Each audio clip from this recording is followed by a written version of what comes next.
예수님이 성전에 있을 때에 사두개인들이 와가지고 부활에 대해서 묻습니다. 이 사두개인들은 부활이 없다라고 생각했던 사람들입니다. 예수님 당대에 대부분의 유대인들은 이 부활이 있다고 믿고 있는 형편이었습니다. 근데 이 사두개인들은 이상하게도 부활을 믿지 않았습니다. 부자였을까요? 아니면 가난한 사람들이었을까요? 권력자들이었을까요? 아니면은 저 최하층민 사람들이었을까요? 먹고 사는데 문제가 없고 권력자들이고 부유한 사람들이었습니다. 굳이 현재 여기가 천국이지 무슨 천국이 또 있어야 하겠는가, 있어서 부담스럽다 이렇게 생각하는 사람들이었어요. 이 사람들이 와가지고 무슨 진정한 부유함이 뭔지 모르는 거죠. 예수님께 와서 이제 소위 난제라는 것을 묻습니다. 부활은 있을 수 없다 이런 겁니다. 7명의 형제가 있는데 첫째가 결혼을 했는데 아들 없이 죽었다. 유대인들의 풍습에는 그렇게 됐을 경우에 둘째가 그 형수를 취하여서 아이를 낳고 그 아이를 형의 아들로 이렇게 입적시키는, 그래서 그 형의 후손을 잇게 하는 그런 풍습이 있었습니다. 그런데 지금 이 사두개인들의 얘기는 둘째도 그만 아들을 못 낳고 죽어버리고 셋째도 그만 아들을 못 낳고 죽어버리고 7째까지 왔다는 거예요. 만약에 정말로 부활이라는 게 있다면 부활했을 때에 그럼 이 여자는 누구의 아내가 되겠는가? 이렇게 묻습니다. 아주 지극히 남성 중심주의적인 사실은 사고죠. 오늘날 이 페미니즘이 팽배한 시대에는 그렇게 안 묻을 것이고, 이 여자가 7 중에 누구를 남편으로 취하겠습니까?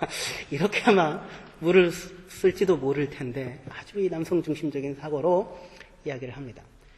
이거는 있을 법한 이야기가 아니죠. 사고 실험을 하는 겁니다. 말장난을 하는 겁니다. 일종의 이런 거죠. 하나님은 자기가 들 수 없을 만큼 무거운 돌을 만들 수 있다, 없다. 이런 거예요. 하나님은 자기가 들 수 없을 만큼 무거운 돌을 만들 수 없으면 전능하지 않은 거고, 그 다음에 그거를 만들었으면 하나님 못 들으니 전능하지 않은 거고, 그러니 하나님은 이래도 전능하지 않고 저래도 전능하지 않는 것이 되죠. 말이 안 되죠. 논리의 맹점을 사용하는 것이죠. 말의 맹점을 가지고 말장난을 하는 것이죠. 지금 이 사람들이 지금 그렇게 하고 있었던 것입니다.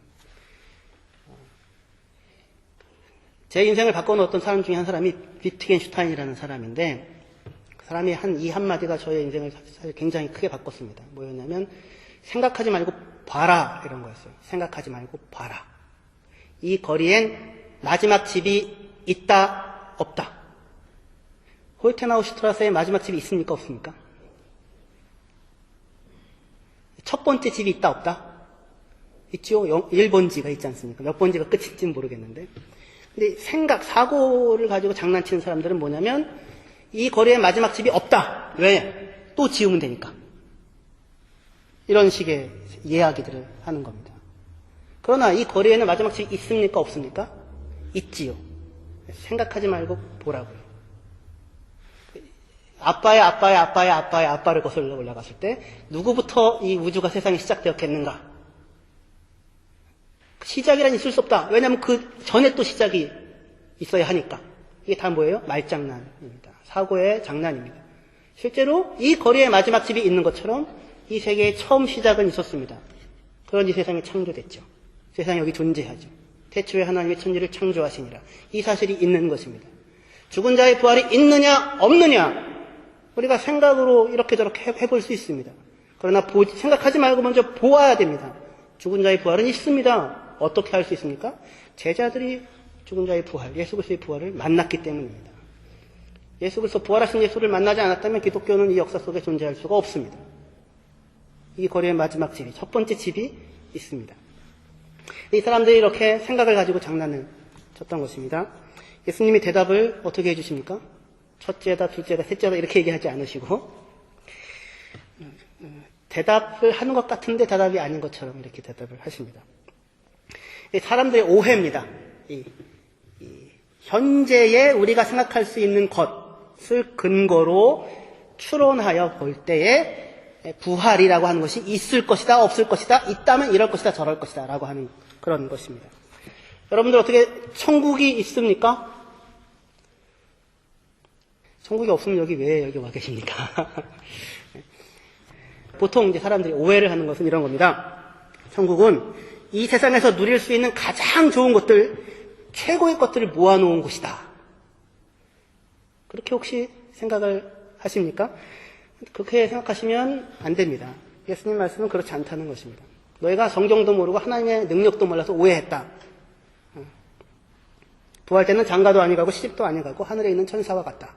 너희들이 생각할 수 있는 이 기상적인, 오늘 너희가 살고 있는 이 세상에서 상상할 수 있는 그런, 유추할 수 있는 그런 차원이랑 훨씬 넘어서 있는 것이다. 연속적이지 않다. 그렇게 말씀을 하십니다. 코란에는, 이슬람교의 코란에는 천국을 이렇게 파라다이스로 묘사하거든요. 아주 기가 막힌 오아시스입니다. 이 침대에 이렇게 누워있으면 거기에서 이렇게 손을 뻗으면 과일을 딸 수 있고, 그 다음에 아름다운 아가씨들을 자기가 원하는 대로 얼마든지 취할 수가 있습니다. 옆에는 이 맑은 물이 흐르고, 그 다음에 상하지 않는 우유 물이 흐르고, 그 다음에 먹어도 취하지 않는 술이 흐르고, 먹어도 취하지 않는데 왜 마시는지는 모르겠는데, 숙취가 없는 술이 흐르고, 그런 식으로 코란에서 여러분 찾아보시면 다 확인할 수 있습니다. 천국을 묘사하고 있습니다. 이 세상에서 본인이 상상할 수 있는 가장 좋은 것들을 모아놓은 곳이 그런 곳이라고 하는 거예요. 말이 됩니까? 예수님 얘기는 그렇지 않다고요.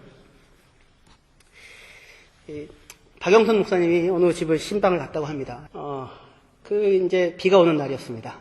아파트에 이렇게 큰 유리창문이 있고, 거기로 이렇게 비가 이렇게 주룩주룩 치면서 내리는데, 따뜻한 데서 클래식 음악을 틀어놓고, 원두 커피를 이렇게 갈아가지고 아주 좋은 향기를 내며, 그것을 담아가지고 이렇게 대접을 하는 겁니다. 그러면서 이제 그 여자분이, 목사님, 저는 그냥 이게 천국인 것 같아요. 이게 천국인 것 같아요.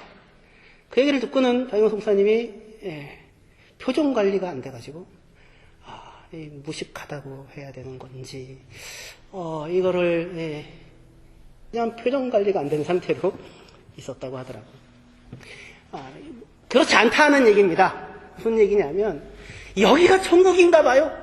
우리가 그렇게 일상적으로 생각할 수 있는, 우리가 상상할 수 있는 가장 좋은 것들을 모아놓은 곳, 그런 곳이 천국. 그러면 뭐하러 거기까지 가야 됩니까? 갈 필요가 뭐가 있습니까? 여기서 누리면 되죠. 누가 천국에 가장 가깝겠습니까? 이 세상에서 누릴 수 있는 가장 좋은 것들을 모아두었다면, 여러분들 천국에서 어떤 외모로 지금 나이 몇 살로 존재하고 싶으십니까? 또 가장 좋은 걸로 모아놨으니까 요즘에는 다 이게 성형 괴물이라고 하는데, 다 그냥 똑같아지지 않겠습니까? 얼굴들이. 다 모델 같은 기럭지에 그냥,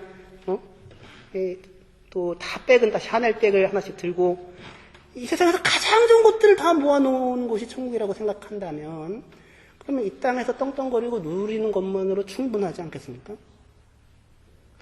그러면은 천국이 아니죠. 그렇지 않다는 겁니다. 그런 차원에서 생각할 수 있는 것이 아닙니다. 천국은 보도블록이 다이아입니다. 거기는.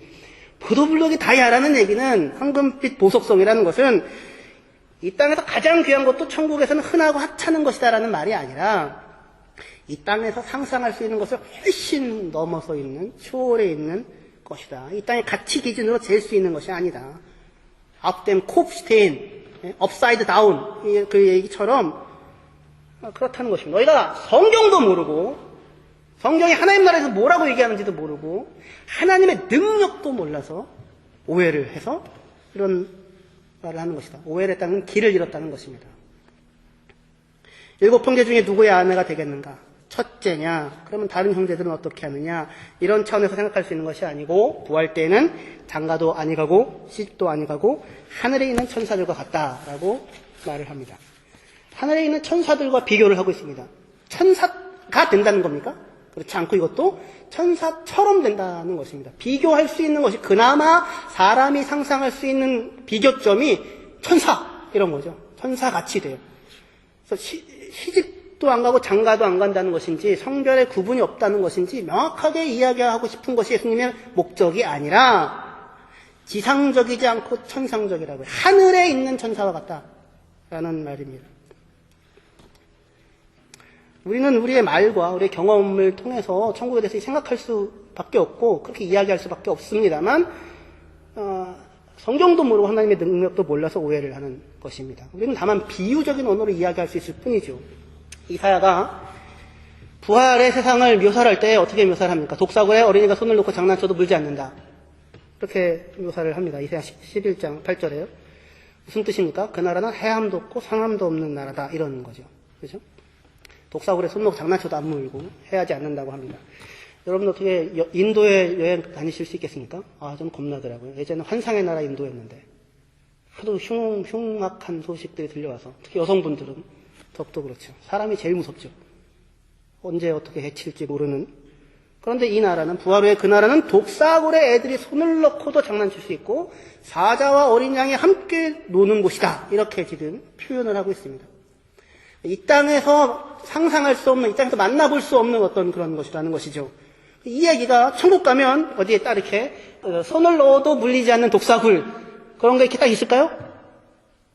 그런 얘기는 아닌 거죠. 그렇게 비유하여서 표현할 수밖에 없는 것이라는 것입니다. 천국에는 수정같이 맑은 생명수강이 요한계시록 21장에 흐르는데 22장에 그 강 주위에는 나무가 12가지 열매를 맺는다고 합니다. 한 나무가. 나무 하나가 달마다 새로운 열매를 맺어요.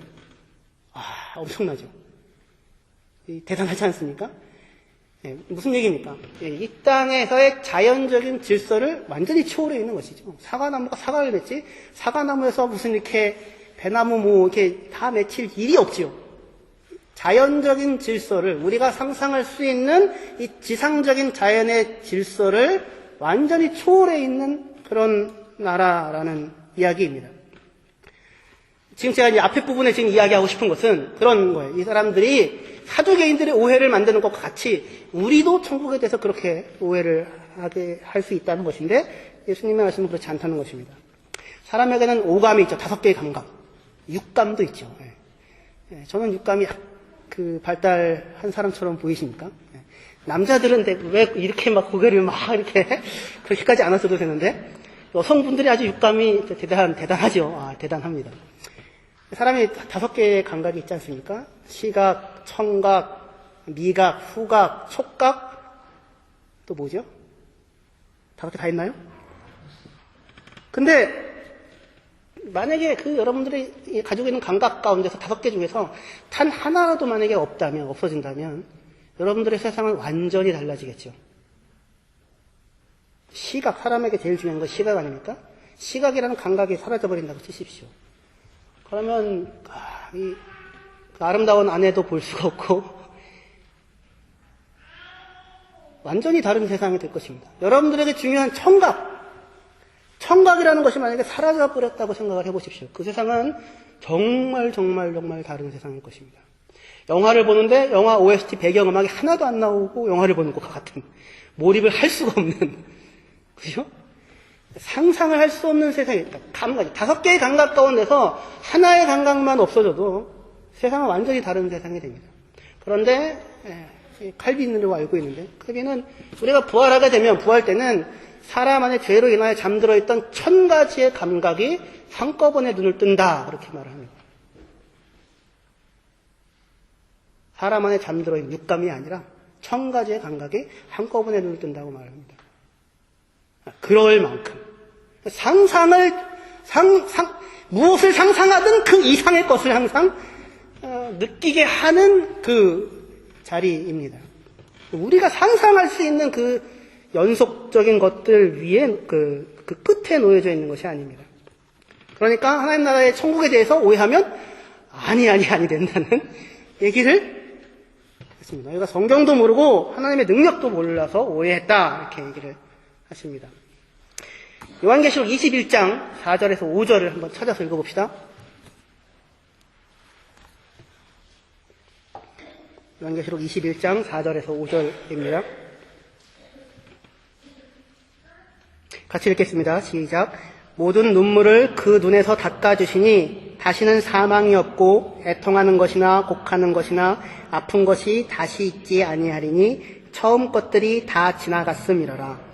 보좌에 앉으신 이가 이르시되 보라 내가 만물을 새롭게 하노라 하시고 또 이르시되 이 말은 신실하고 참되니 기록하라 하시니. 아멘. 이 말은 신실하고 참됩니다. 모든 눈물을 닦아줄 것이고 다시 사망이 없고 애통하는 것이나 곡하는 것이나 아픈 것이 있지 않을 것입니다. 그 나라는 이럴 것입니다라고 얘기할 수 없습니다. 왜냐하면 아까 얘기한 것처럼 우리의 모든 그 기대를 훨씬 넘어서 있는 말 그대로 천국에 있는 곳이기 때문입니다. 그래서 이야기할 수 있는 길이 이것이 없고 이것이 없고 이것이 없다는 것입니다. 눈물이 없고 사망이 없고 애통이 없고 곡하는 것이 없고 아픈 것이 없다고. 처음 것들이 다 지나갈 것입니다. 보라 내가 만물을 새롭게 하노라. 그래서 예수 안에 있는 사람은 새로운 피조물이라, 새로운 창조물이라. 이전 것은 지나갔으니 보라 새 것이 되었더라.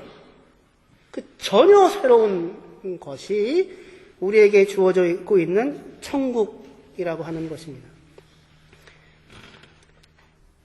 그러니까 여기에서 이렇게 그 좋은 것들을 누리는 것에 대해서 너무 이렇게 부러운 눈으로 쳐다보지 마시고, 하나님 천국 가면 그것보다 훨씬 그 이상의 고상한 것들로, 개그 콘서트 보면서는 웃기지만 기쁘지는 않잖아요. 그렇죠? 때로 기쁠 때도 있긴 하겠지만, 그러나 기쁨, 예기치 못한 기쁨으로 그냥 배부르고 마는 것이 아니라 이 살아있다고 하는 것이 그 모든 순간이 감사함으로 전혀 다른 상상할 수 없는 질로 하나님 안에만 있는 것으로 우리에게 허락되어질 것입니다. 그렇기 때문에 예수님은 사두개인들의 물음에 대해서 그 대답을 첫째 부인이다, 일곱 모두다, 누구의 부인도 아니다, 이런 차원에서 대답을 주지 않고 너희가 잘못 알고 있다, 이 땅에서 있는 것과 연속적이지 않다라고 대답을 하십니다. 그러나 예수님은 이렇게 이 땅에 있는 것과 연속적이지 않다라고 하는 부정적인 것으로만 답하지 않고 참 감사하게도 또 하나의 대답을 주고 계십니다. 돌아와서 읽어보시죠. 마태복음 22장 31절이요. 31절에서 33절까지의 말씀입니다. 아주 중요한 말씀인데요. 우리 같이 한 목소리로 31절에서 33절까지 같이 읽겠습니다. 시작. 죽은 자의 부활을 논할진대 하나님이 너희에게 말씀하신 바 나는 아브라함의 하나님이요 이삭의 하나님이요 야곱의 하나님이로라 하신 것을 읽어보지 못하였느냐. 하나님은 죽은 자의 하나님이 아니요 살아있는 자의 하나님이시니라 하시니 무리가 듣고 그의 가르침에 놀라더라. 이것이 예수님의 대답이었습니다. 부활에 대하여. 하나님은 아브라함의 하나님이고 이삭의 하나님이고 야곱의 하나님이다. 하나님은 죽은 자들의 하나님이 아니라 살아있는 자들의 하나님이다. 이게 어떻게 죽은 자의 부활에 대한 대답이 될 수 있을까요? 근데 사람들은 그 말을 알아듣고는 놀라버립니다. 여러분은 어떻게 이 얘기 듣고 놀라십니까? 놀랍습니까? 저는 놀랐는데. 이 성경 공부가 부족해서 그렇습니다. 성경 공부가. 오늘부터 우리 늘 하는 말씀과 함께 사는 50일 시작하거든요. 다시 시작합니다. 처음부터 끝까지 완주하시는 분들에게는 소정의 상품이 있습니다. 소정의 상품인데 소정은 뭐냐 찾아봤는데 딱히 정해져 있지 않은, 나름 정해져 있는, 제가 알아서 정하는 것입니다. 네. 오늘부터 50일 동안 말씀과 함께 50일 한번 해보십시다. 그러면 아마 이 자리에서 예수님의 말씀을 듣고 깜짝 놀라던 사람들처럼 저희도 놀랄 수 있을 것입니다. 무엇이 놀라운 것인가를 생각해 봅시다. 죽은 자의 부활에 대해서 말한다면 나는 아브라함의 하나님, 이삭의 하나님, 야곱의 하나님이다 라는 말을 읽어보지 못하였느냐. 이것이 죽은 자의 부활에 대한 대답이다. 이렇게 지금 이야기를 하고 있습니다. 이것이 부활의 핵심이다. 죽은 자의 부활에 대해서 말한다면 나는 아브라함의 하나님이다. 이게 대답이다. 이렇게 얘기를 하고 있습니다. 무슨 말이냐면 사람은 다 누구나 죽습니다. 그렇죠? 여러분들. 오늘 그 초동부 설교를 하면서 저희 아버님 부활에 대한 거니까 저희 아버님 살아 생전에 사진을 이렇게 아이들한테 보여주고, 그 다음에 돌아가시기 직전에 이렇게 많이 마르신, 항암 치료 때문에 그런 사진을 보여줬었는데, 몇 개월 안 된, 한 1년 정도 안 되는 사이에 그렇게 갑자기 몸이 약해지시더라고요. 그리고는 돌아가시게 됐습니다. 그 사진 속에서 우리 제 아내가 최인양 사모 얼굴을 보니까 참 젊더라고요. 8년 전인데 7년 전인가? 예, 예쁘다. 근데 많이 늙었습니다. 이제는 없으니까 하는 얘기죠. 예, 있을 때는 이런 얘기를 하면 안 되죠. 늙어갑니다. 약해져 갑니다. 혹시 목소리도 달라지지 않습니까? 예, 힘도 좀 빠지고요. 사람은 누구나 다 죽습니다. 연약합니다. 그리고 아무리 잘났다고 해도 어리석습니다. 내일을 알 수가 없습니다. 자기 마음 하나 제대로 컨트롤할 수가 없습니다. 원하는 대로 하지 못합니다. 결심하지만 무너집니다. 그리고 자기가 가지고 있는 생명도 내 것이 아닙니다. 이 생명이 80년, 100년 요즘에 산다고 해도 운동하고 관리하고 난리를 쳐도, 그죠? 아무리 난리를 쳐도 결국은 여기가 처지고 약해지고 희미해지고 그리고 사라지게 됩니다. 죽게 됩니다. 그런데 영원하신 하나님께서 스스로 자기 이름을 뭐라고 얘기하냐면 나는 아브라함의 하나님이다. 이렇게 얘기를 하시는 것입니다.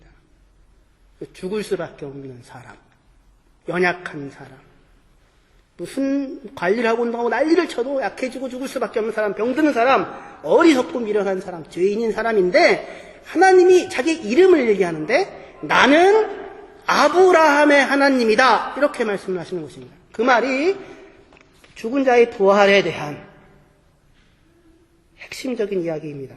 생명 자체이신 하나님이, 무한하신 하나님이, 어마하신 하나님이 스스로를 유한한 인간인 그 아브라함의 하나님, 그것이 나의 이름이라고 말씀하십니다. 아브라함의 한 개인, 한 사람, 그 한 연약한 인간, 그 연약한 인간의 인생 가운데 하나님이 찾아가셔서 그 한 사람 아브라함의 평생을 동행해 주시고 그의 하나님이다라고 이야기하는 분이시다. 그것이 하나님의 이름이다라고 이야기를 하십니다. 이 얘기가 무엇을 뜻하는지 조금 더 실감나게 구체적으로 알 수 있기 위해서 우리는 이 말이 인용된 출처인 출애굽기 3장을 찾아보셔야 되겠습니다. 출애굽기 3장 1절부터입니다. 출애굽기 3장 1절부터 읽겠습니다. 모세가 그의 장인 미디안 제사장 이드로의 양떼를 치더니 80일에서 지금 양떼 치고 있습니다. 그 떼를 광야 서쪽으로 인도하여 하나님의 산 호렙에 이르매 2절에요. 여호와의 사자가 떨기나무 가운데로부터 나오는 불꽃 안에서 그에게 나타나시니라. 그가 보니 떨기나무에 불이 붙었으나 그 떨기나무가 사라지지 아니하는지라. 이에 모세가 이르되 내가 돌이켜 가서 이 큰 광경을 보리라. 떨기나무가 어찌하여 타지 아니하는고 하니 그때에 여호와께서 그가 보려고 돌이켜 오는 것을 보신지라. 하나님이 떨기나무 가운데서 그를 불러 이르시되 모세야 모세야 하시매 그가 이르되 내가 여기 있나이다. 하나님이 이르시되 이리로 가까이 오지 말라. 내가 선 곳은 거룩한 땅이니 내 발에서 신을 벗으라.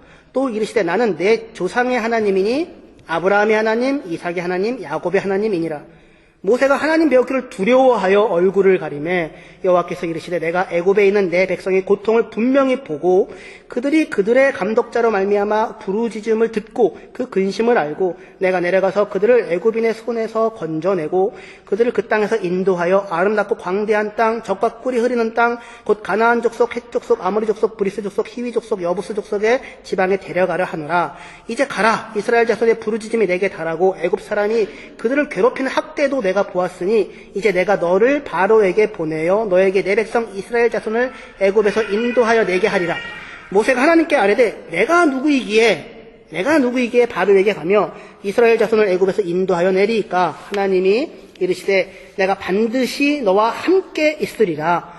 내가 그 백성을 애굽에서 인도하여 낸 후에 너희가 이 산에서 하나님을 섬기리니 이것이 내가 너를 보낸 증거니라. 모세가 하나님께 아뢰되 내가 이스라엘 자손에게 가서 이르기를 너희 조상의 하나님이 나를 너희에게 보내셨다 하면 그들이 내게 묻기를 그의 이름이 무엇이냐 하리니 내가 무엇이라고 그들에게 말하리이까. 하나님이 모세에게 이르되 나는 스스로 있는 자니라.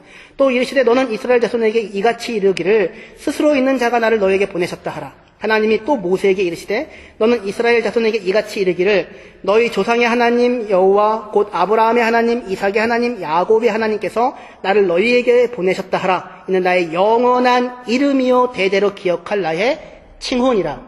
아멘.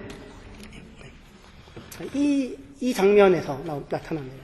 모세가 양을 치는데 80대에서 양치기로 인생 소망이 없이 마른 나무처럼 살고 있는데 큰 기이한 놀라운 장면을 봅니다. 가시떨기 나무에 불이 붙었습니다. 그런데 타지가 않습니다. 사라져버리지가 않습니다. 불이 붙었는데 사라져버리지가 않습니다. 모든 자연의 법칙을 연력하게 모든 법칙들을 다 초월해 있습니다. 에너지 보존의 법칙도 무시하고 질량 보존의 법칙도 무시하고 모든 이 자연 세계의 법칙을 무시하고는 그것을 초월해 있는 현상이 나타납니다. 불이 붙었는데 불이 타고 있는데 나무가 없어져 버리지 않는 것입니다. 하나님이 거기에 나타나셨습니다. 나는 아브라함의 하나님, 이삭의 하나님, 야곱의 하나님이다. 와 똑같은 그 상징적인 이야기입니다. 우리 같이 가시떨기 나무 같은 아무것도 아니고 연약한 인생뿐인데 80대여서 양치고 있는 모세인데 하나님께서 모든 법칙을 초월한 그 법칙 자체를 만드신 창조주 하나님께서 무한하신 하나님께서 찾아오셔서 말을 거시고 내가 너와 함께 하겠다고 얘기하시고 그리고 이 민족을 내가 인도해 가겠다고 이야기합니다. 그것이 뭐와 똑같은 것이냐면 아브라함의 하나님, 이삭의 하나님, 야곱의 하나님이란 나의 이름과 같은 것이다 라고 말씀을 하시는 것입니다. 아브라함에게 오셔서 아브라함의 인생에 찾아오셔서 갈대아 우르에서 1000명 정도 데리고 사는 족장으로 아무 부족할 것 없이 사실은 살고 있었지만 하지만 죽을 수밖에 없는 연약한 인간인 자식 하나도 없고 미래에 대한 그런 의미에서 소망도 없고 그런 인간의 아브라함 그 사람 한 사람의 인생 가운데 이 어마어마한 타나 타지 아니하는 그러나 타고 있는 이 모든 자연 법칙을 지배하시고 지으신 창조주 하나님께서 찾아가셔서 말씀을 하시는 것입니다. 나는 너의 하나님이다. 아브라함의 하나님이다. 그것이 하나님 나의 이름이다. 아브라함에게 찾아오셔서 그의 하나님이 되어주시고 이삭에게 찾아가셔서 그의 하나님이 되어주시고 그 야곱에게 그 사기꾼 도둑놈 야곱에게 어떻게 보면 인간적인 매력은 있을 수 있지 모르겠지만 별로 달갑지 않는 사람이기도 한 야곱에게 찾아오셔서 그의 하나님이 되어주셨다. 그것이 나의 이름이다 라는 말입니다. 그리고 그 하나님이 오늘 모세에게 찾아와 그의 하나님이 되어주시고 이스라엘 민족에 찾아와서 그들의 하나님이 되어주시겠다는 것입니다. 자기의 이름을 그들의 인생 가운데 걸어둡니다. 쉐키나라는 말은 알아두십시오. 영광의 구름. 이스라엘 사람들이 광야를 걷는데 그 한가운데 하나님의 성막이 있는데 그 성막에 항상 뭐가 있습니까? 쉐키나, 구름이 있습니다. 구름 기둥이 있습니다. 하나님이 거기 거하십니다. 타나 타지 아니하는 하나님이 거하시는데 사람이 아무도 죽지 아니하는 하나님의 은혜를 입는 하늘에서 만나가 내리는 하나님이 반석에서 물을 내시는 그 하나님이 이 죽을 수밖에 없는 사람들 한가운데 거하시고 눈으로 볼 수 있게 하시는 그리하여 사람을 살게 하시는 것, 그 일을 이루겠다라고 말씀하십니다. 아브라함의 인생에 찾아오셨듯이 이스라엘 사람들의 인생에 찾아오셨고, 그래서 그들과 함께 삶을 살아주십니다. 왜 그렇게 하십니까, 하나님이? 왜 나의 인생에 찾아오셨습니까? 왜 아브라함의 인생에 찾아가셨습니까? 뭘 이용을 해먹으려고요? 우리를 뭘 이용해 먹을 게 있습니까? 이 법칙을 만들고 우주를 운행하시는 하나님께서. 그죠? 그게 아니라 은혜이고 사랑입니다. 은혜이고 사랑입니다. 여러분들 오늘 여기 지금 살아있다고 하는 것이 은혜이지요. 저는 젊었을 때는 살아있다는 것이 너무너무 고통스러워서 애는 죽어도 안 낳겠다고 생각했지만 이런 세상에 보낼 수 없다고 생각했지만 지금은 아니죠. 살아있다고 하는 것이, 오늘 햇볕을 느낄 수 있다고 하는 것이, 죽을 수밖에 없는 나이인데 내가 지금 이 시간 살아있다고 하는 것이 은혜이죠. 그리고 그 하나님이 보잘것없는 나 같은 이 사람의 인생 가운데 찾아오셔가지고 나의 하나님이 되어주시겠다는 겁니다. 나랑 평생을 동행하시겠다는 것입니다. 왜요? 나를 사랑하시기 때문입니다. 하나님은 여러분들에게 다른 것을 원하셔서 여러분에게 찾아오시는 것이 아니고 여러분들 자신을 그냥 원하십니다. 사랑이죠. 여러분이 하나님과 동행하기를 원하십니다. 하나님이 여러분과 동행하고 하나님이 여러분과 함께 살고 싶어 하십니다. 하나님이요. 우리를 보고 쓸모 있으라고 하는 것이 아닙니다. 애들이 쓸모 있으려고 무지하게 애를 쓰는데 쓸모 있어야 이 땅을 살아가니까 부모가 요구하긴 하지만 쓸모 있어서 자식이고 쓸모 있어서 사랑스러운 것이 아니죠. 하나님이 우리 자체를 원하십니다.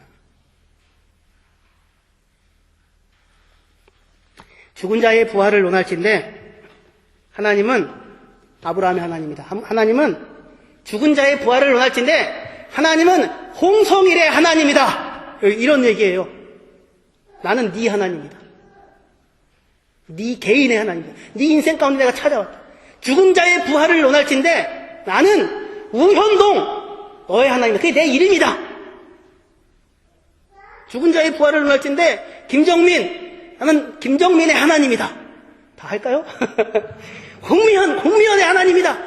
그렇게 이야기하시는 그 창조주 하나님께서 찾아오셔서 내 인생 가운데 찾아오셔서 죽은 자의 부활을 원할진데 나는 홍성일의 하나님이다 라고 찾아오신 것입니다.